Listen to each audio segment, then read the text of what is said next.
નમસ્કાર, સત્યમેવ જયતે લાઈવ ન્યૂઝમાં આપનું સ્વાગત છે। વડોદરા શહેરના વાઘોડિયા ચોકડી વિસ્તારમાં જાહેર માર્ગ પર ફાયરિંગની ઘટના બનતા વિસ્તારમાં ભયનો માહોલ સર્જાયો હતો। પ્રાથમિક માહિતી અનુસાર બાઇક પર આવેલા શખ્સોએ એક વ્યક્તિનો પીછો કરી તેના પર ગોળીબાર કર્યો હતો। ફાયરિંગ દરમિયાન ગોળી વ્યક્તિના ખભાના ભાગે વાગતા તેને ગંભીર ઈજા પહોંચી હતી। ઘટના બનતા આસપાસના લોકોમાં દોડધામ મચી ગઈ હતી અને સમગ્ર વિસ્તારમાં અફરાતફરીનો માહોલ જોવા મળ્યો હતો। ઈજાગ્રસ્તને તાત્કાલિક સારવાર માટે એસએસજી હોસ્પિટલ ખાતે ખસેડવામાં આવ્યો હતો।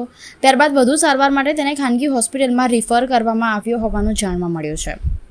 ઘટનાની જાણ થતાં વડોદરા શહેર અને ગ્રામ્ય પોલીસની ટીમો તાત્કાલિક ઘટના સ્થળે પહોંચી હતી। સાથે જ એફએસએલની ટીમને પણ બોલાવવામાં આવી હતી, જેણે સ્થળ પરથી પુરાવા એકત્ર કરવાની કાર્યવાહી હાથ ધરી હતી। પ્રાથમિક તપાસમાં હુમલાખોરો ઘટનાને અંજામ આપી ફરાર થઈ ગયા હોવાનું સામે આવ્યું છે। પોલીસે આસપાસના વિસ્તારમાં સીસીટીવી ફૂટેજ તેમજ અન્ય ટેકનિકલ પુરાવાના આધારે તપાસ શરૂ કરી છે। ફાયરિંગ પાછળનું ચોક્કસ કારણ શું છે અને હુમલાખોરોની ઓળખ શું છે તે જાણવા પોલીસની જુદી જુદી ટીમો સઘન તપાસમાં લાગી ગઈ છે।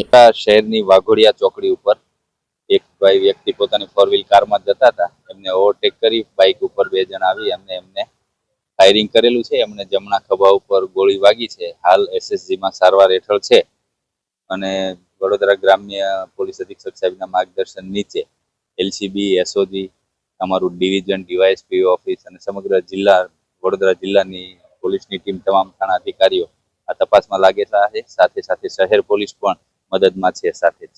કેટલા રાઉન્ડ ફાયરિંગ કર્યા હતા એ એક્ઝેક્ટ હજી ખ્યાલ નથી। જે ભાઈને વાગ્યું છે એ સારવાર હેઠળ છે। એ જ્યારે થોડા વ્યવસ્થિત થશે અને સ્ટેટમેન્ટ આપશે ત્યારે ખ્યાલ આવશે।